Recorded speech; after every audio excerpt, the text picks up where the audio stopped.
Dia bilang begini, salah seorang pelayan gereja itu bilang begini, Agustinus, saya tidak pernah mempermasalahkan di Islam itu ada 72 bidadari atau apa, saya tidak pernah permasalahkan. Dan semua itu pelayan gereja tidak pernah permasalahkan. Tidak pernah. Kenapa? Saya bilang, kenapa Bung tidak permasalahkan itu? Karena kami tidak mengerti bahasa Arab.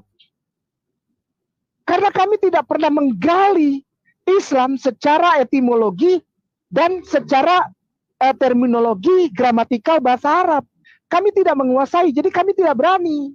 Nanti kalau salah kami malu, katanya gitu. Mereka nggak pernah loh. Jadi ini 72 bidadari ini datangnya dari siapa? Pertanyaan saya malam ini. Yang menghina Islam ini, benarkah pelayan Tuhan di gereja atau bukan? Karena kalau pelayan Tuhan di gereja dan sinodal, nggak akan begitu. Tidak akan. Tidak akan. Karena saya dapat jaminannya kemarin. Di Tebet. Nggak akan begitu dia. Dia bilang, kami nggak berani masuk ke wilayah hadits. Kami nggak berani masuk ke wilayah ayat suci Al-Quran. Karena kami tidak menguasai gramatikal bahasa Arab. Sebagai dasar. Loh, saya tanya, jadi siapa itu? Itu bukan pelayan Tuhan.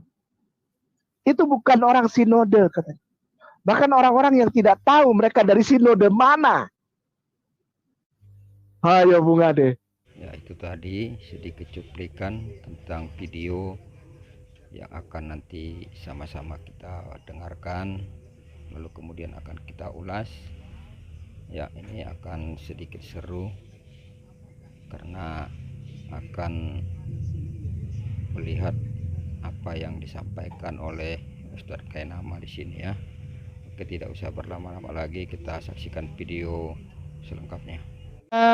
2 bulan atau 3 bulan belakangan ini ramai ya, bahwa ada seperti serangan, tuduhan, serta hujatan ya, ini sudah hujatan dari katanya saudara kita Kristen dan Katolik, terutama Kristen saja, maaf ya, maaf, saudara kita Katolik tidak ada sedikit yang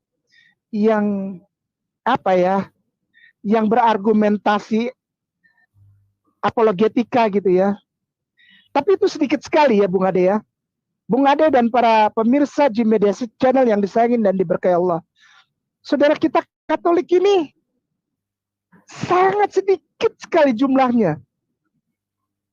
Ya. Yang turun di wilayah apologet. Apalagi yang menyerang serta menghujat, menistakan tanpa dasar pengetahuan tentang ajaran Islam. Sama sekali nggak ada loh. Ada tapi dikit sekali presentasinya, angkanya tuh kecil. Ini yang banyak sekali ini saudara kita Kristen. 2 bulan belakangan ini saya sedang ngobrol di Jakarta juga membahas beberapa tema, beberapa poin permasalahan yang diajukan oleh para syekh, para tuan guru, para mualim, para mudaris kita di Jakarta. Tentang apa? Tentang begitu banyaknya masuk hujatan dan serangan ya. Sudah bukan pertanyaan lagi. Bukan pertanyaan, bukan. Ternyata Kristen-Kristen ini juga bukan jemaat Bung Ade. Ya. Dan bukan pendeta. Bukan pendeta. Hujatan itu keluar kepada Islam dari Kristen, justru dari YouTuber. Dan orang-orang yang mengaku dirinya apologet Kristen. Ini kalau ada yang nonton saya mau bilang ya Anda ya. Ternyata pendeta Anda pun keberatan. Pendeta Anda, pendeta yang dimuliakan oleh jemaat Kristen, itu sangat berkeberatan dengan statement-statement dari YouTuber Kristen.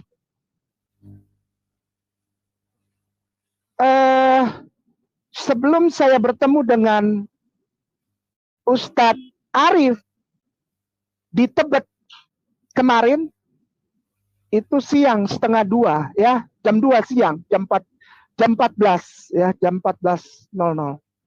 Itu saya kumpul dengan Ustadz Rizal, Ustadz Ipung dan Ustadz Arif di Tebet, dan beberapa perwakilan mu'alaf, juga ada pembina mu'alaf, ada Ustadz wal Ustazah dari Tangerang Selatan. Kita ngobrol di sana, gini, mereka bilang begini, Ustadz mau nggak ngobrol sama para pendeta? Mau. Tentang apa? Jadi pendeta ini Bung Ade nggak suka sama statementnya YouTuber Kristen loh. Asli, wallahi ini. Ini baru selesai sholat Isya nih. Wallahi. Salah satunya, bukan salah satu ya, salah beberapa gitu ya. Ada beberapa orang dari para pelayan Bung Ade yang kemarin saya ngobrol itu pelayan beneran, asli, bukan bohong. Saya tidak bisa sebutkan namanya. Gini, mereka bilang gini, ada pendeta senior Agustinus, mereka tetap panggil saya Agustinus, nggak apa-apa. Agustinus ya, ada beberapa para pendeta senior kita yang keberatan dengan statementnya YouTuber Kristen, bukan Islam. Sampai ada seorang pendeta senior yang sangat dihormati, yang sekarang masih memegang jabatan penting di salah satu sinode, itu bilang mereka adalah preman rohani loh. Saya nggak kaget dan saya nggak bisa sebutkan nama pendeta itu karena saya hormat sama beliau. Itu para YouTuber itu yang menyebut dirinya apologet Kristen itu adalah preman rohani. Dan mereka membuat satu jarak perpecahan antara pemahaman dialog antara iman Kristen dan iman Islam itu menjadi menjauh dan tajam dengan statement mereka para YouTuber ini tentang ayat suci Al-Quran dan hadis riwayat yang sahih. Ini orang-orang pelayan ini ngomong, ini kita keberatan Agustinus. Sampai salah satu pimpinan jemaat sinode, salah satu sinode di Indonesia yang besar, luar biasa, doktor, itu bilang mereka YouTuber itu adalah preman rohani. Saya nggak pernah dengar, saya bilang. Saya minta maaf, saya nggak pernah dengar, Bung, Usi, kakak, tante, om. Saya nggak pernah dengar itu. Ya, kok asal tahu aja. Tidak semua gembala sidang, pelayan Tuhan di rumah ibadah gereja itu memberikan statement seperti itu ya Agustinus. Iya, saya bilang, siap. Saya mengerti. Siap. Lalu kita salaman dan baku polo. Saya cium mereka karena ada beberapa yang saya panggil om. Yang dulu juga sempat kasih saya makan. Orang-orang itu sampai detik ini masih saya hormati. Saya panggil tante dan saya panggil om dan saya cium jidatnya. Mereka yang rupanya nggak suka Bung Ade dengan cara YouTuber Kristen sekarang. Nggak suka mereka. Para pemimpin gereja ya, yang benar-benar pemimpin gereja ya, nggak suka. Asli. Salah satunya ya ini yang tema kita bahas sekarang. Dia bilang begini, salah seorang pelayan gereja itu bilang begini, Agustinus, saya tidak pernah mempermasalahkan di Islam itu ada 72 bidadari atau apa, saya tidak pernah permasalahkan. Dan semua itu pelayan gereja tidak pernah permasalahkan. Tidak pernah. Kenapa? Saya bilang, kenapa Bung tidak permasalahkan itu? Karena kami tidak mengerti bahasa Arab. Karena kami tidak pernah menggali Islam secara etimologi dan secara terminologi gramatikal bahasa Arab. Kami tidak menguasai, jadi kami tidak berani. Nanti kalau salah kami malu, katanya gitu. Mereka nggak pernah loh. Jadi ini 72 bidadari ini datangnya dari siapa? Pertanyaan saya malam ini. Yang menghina Islam ini, benarkah pelayan Tuhan di gereja atau bukan? Karena kalau pelayan Tuhan di gereja dan sinodal, nggak akan begitu. Tidak akan. Tidak akan. Karena saya dapat jaminannya kemarin di Tebet. Nggak akan begitu dia. Dia bilang, kami nggak berani masuk ke wilayah hadits. kami nggak berani masuk ke wilayah ayat suci Al-Quran karena kami tidak menguasai gramatikal bahasa Arab sebagai dasar. Loh, saya tanya, jadi siapa itu? Itu bukan pelayan Tuhan. Itu bukan orang sinode, katanya. Bahkan orang-orang yang tidak tahu mereka dari sinode mana. Ayo Bung Ade.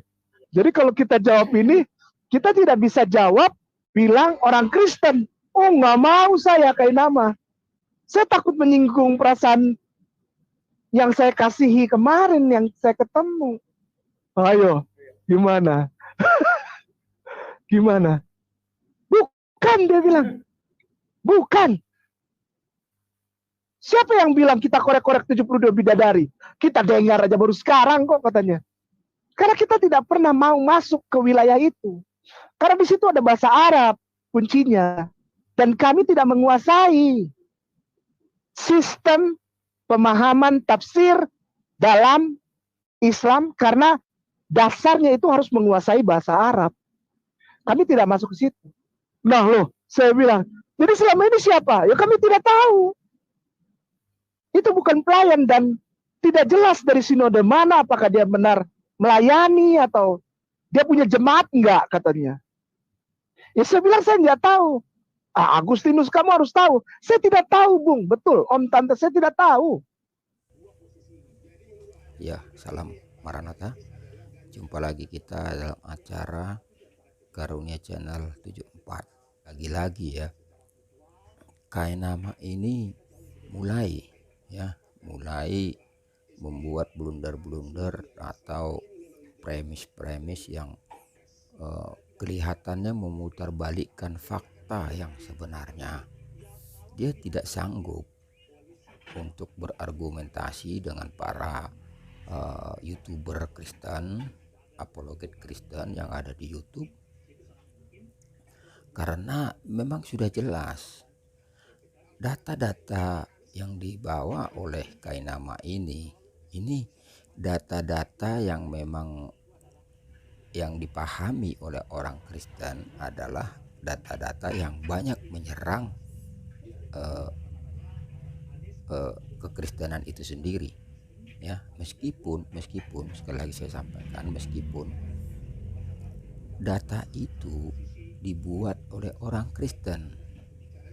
Nah, yang perlu kita pahami di sini adalah bahwa banyak orang yang mengatasnamakan Kristen ya di luaran sana menyerang Alkitab itu sendiri. Ya, nah ini yang disebut oleh orang Kristen sebagai bidat. Nah, dari data-data bidat inilah banyak sekali yang dipakai oleh Ustadz Kainama dan orang-orang Muslim, orang-orang yang menyerang Alkitab sebagai referensi mereka, ya, karena kelihatannya memang wah ini dari orang Kristen, jadi nggak mungkin mereka bisa salah. Nah inilah ya, jadi kita harus bijak, kita harus cerdas untuk menyikapi segala sesuatu. Nah dari counter, karena Kainama tidak pernah kita menyaksikan ada berdebat satu orang pun dengan apologet Kristen, di baik itu offline secara langsung ataupun melalui media sosial.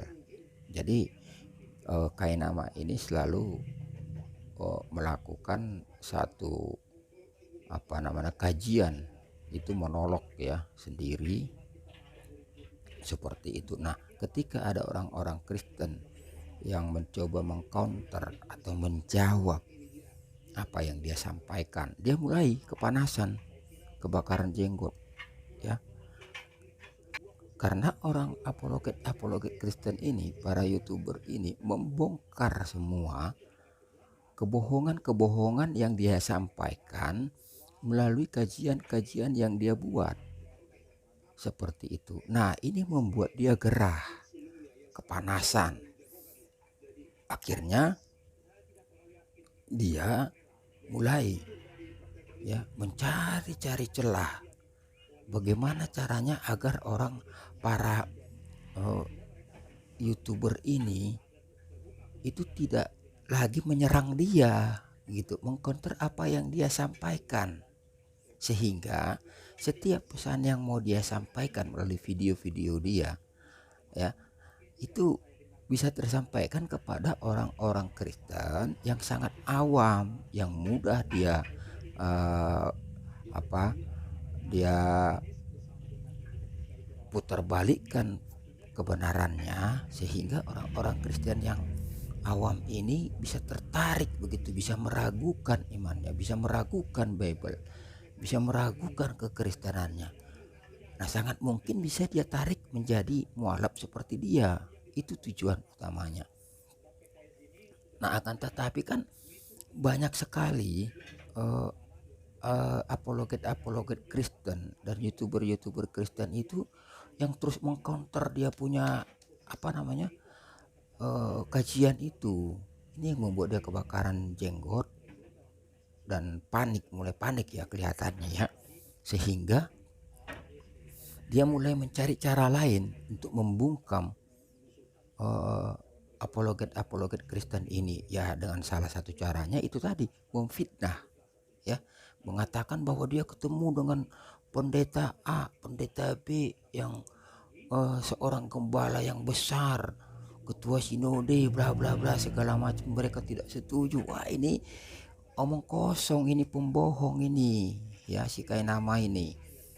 Apa yang dia sampaikan di videonya kali ini menunjukkan betapa pengecutnya dia, ya, betapa dia hanya berani dari belakang tetapi tidak berani berhadapan hatuha dengan para apologet Kristen, ya. Anda mulai membenturkan para pendeta dengan ketua sinode, dengan apologet Kristen atau Kristen YouTuber, ya. Itulah metode yang ingin Anda bangun sekarang, Kainama, ya. Jadi di satu sisi Anda mengatakan bahwa para pendeta ini atau ketua sinode yang besar di gereja yang ada di Indonesia, yang saya hormatin bahasa-bahasa, kalau saya meminjam bahasanya sang debaters itu, si bibir licin ini, ya, mereka ketemu dengan saya menghormati mereka, mengasihi mereka, wow, pret, ya, itu ya. Nah, mereka mengatakan tidak setuju. Saya tidak tahu bahwa para YouTuber Kristen ini dari gereja mana, denominasi mana, ya. Bahkan mungkin mereka bukan dari denominasi mana-mana dan bukan anggota jemaat mana-mana seperti itu. Jadi apa yang mereka lakukan itu bukan mengatasnamakan Kristen. Ya, ini kutipan pernyataan Anda, Kainama. Jadi apa yang Anda lakukan ini jelas-jelas ini tindakan sebagai seorang pengecut. Anda ingin mengadu domba antara uh, orang Kristen dengan orang Kristen, apologet Kristen, YouTuber dengan para pendeta atau ketua sinode yang ada di Indonesia ini. Ini sangat berbahaya, ya. Apa yang dilakukan oleh Kainama ini sangat berbahaya. Jadi saya ingin menghimbau kepada teman-teman semua untuk tidak terpancing, ya, bibir licin yang diucapkan, yang disampaikan oleh si Kainama ini. Dan satu hal lagi, ya, saya mau sampaikan di sini buat Anda Kainama. Kami para apologet Kristen atau para YouTuber tidak pernah, ya, ketika kami berdebat membawa-bawa denominasi kami atau sinode kami atau nama gereja kami di dalam perdebatan tersebut. Tidak, karena memang kami berdebat ya atas diri kami sendiri gitu loh. Karena kami memiliki hak jawab ketika orang-orang seperti Anda ini yang berusaha merobek-robek kebenaran yang ada di dalam Bible, memutar-mutar balikkan fakta dan kebenaran Bible, mengkorek-korek kebenaran Bible, maka kami sebagai apologet mempunyai hak jawab untuk menjawab semua kebohongan-kebohongan yang kalian lakukan para polemikus. Itu kalian harus paham. Jadi kami tidak pernah membawa denominasi kami, tidak pernah membawa gereja kami, tidak. Tetapi kami membawa Alkitab sebagai senjata kami untuk meluruskan, ya, membabat habis, ya, orang-orang yang ingin mengikis perlahan-lahan kebenaran yang ada di dalam Bible seperti Anda dan polemikus-polemikus lainnya. Jadi terkait dengan 72 bidadari yang Anda sempat singgung itu, saya mau sampaikan, kami tidak pernah mengutip-ngutip itu sebelumnya, ya. Akan tetapi para ustadz-ustadz andalah, para penceramah andalah yang selalu menyinggung-nyinggung hal itu di dalam ceramah mereka. Wah, Anda bisa menyaksikan di media sosial, YouTube dan yang lainnya, bahkan di media sosial televisi, banyak sekali penceramah-penceramah ustadz Anda yang mengangkat topik tentang 72 bidadari ini, ya. Jadi bukan kami yang memulai, dan juga Anda yang orang-orang seperti Anda yang menyerang Bible, makanya kami kembali melakukan serangan balik kepada Anda. Jadi jangan salahkan kami ketika kami juga menyerang kitab suci Anda, Al-Quran, seperti itu. Anda jangan baper, ya. Kami saja Anda serang seperti itu bertubi-tubi, kami tidak baper, biasa saja tuh, ya. Jadi gentleman lah kayak nama, ya. Kalau Anda mau menyerang orang lain, Anda juga harus mau diserang. Jangan seperti banci gitu, ya. Anda mau menyerang tapi tidak mau menyerang. Anda mau mencubit orang lain tapi Anda tidak mau dicubit, ya. Jadi tunjukkan bahwa Anda seorang gentleman. Jadi tidak usah cengeng lah, gitu ya. Itu bahasa sederhananya, Anda tidak perlu cengeng lah, gitu. Ngadu-ngadu ke sana, cari-cari pembenaran, membuat satu framing pembohongan segala macam seperti itu, mengadu domba antara pendeta, ketua sinode, gereja-gereja dengan para apologet Kristen, YouTuber. Tidak perlu seperti itulah. Lakukan apa yang Anda lakukan, dan kami pun akan melakukan apa yang harus kami lakukan, karena memang seharusnya demikian. Karena Anda ini para polemikus menyerang kekristenan kami, maka kami membuat benteng untuk para untuk benteng iman Kristen kami, dan sekaligus memberikan serangan balasan kepada Anda para polemikus. Itulah yang terjadi di dalam dunia apologet yang ada di YouTuber ini. Jadi sekali lagi saya mau menyampaikan kepada Kainama, lakukanlah apa yang memang seharusnya Anda lakukan. Jikalau Anda terus menyerang Bible, Alkitab, maka kami juga akan melakukan hal yang sama kepada Anda dan juga polemikus-polemikus lainnya. Karena memang hak kami untuk menjawab setiap kebohongan-kebohongan yang kalian lakukan terhadap Bible. Oke, demikian dulu video kita kali ini.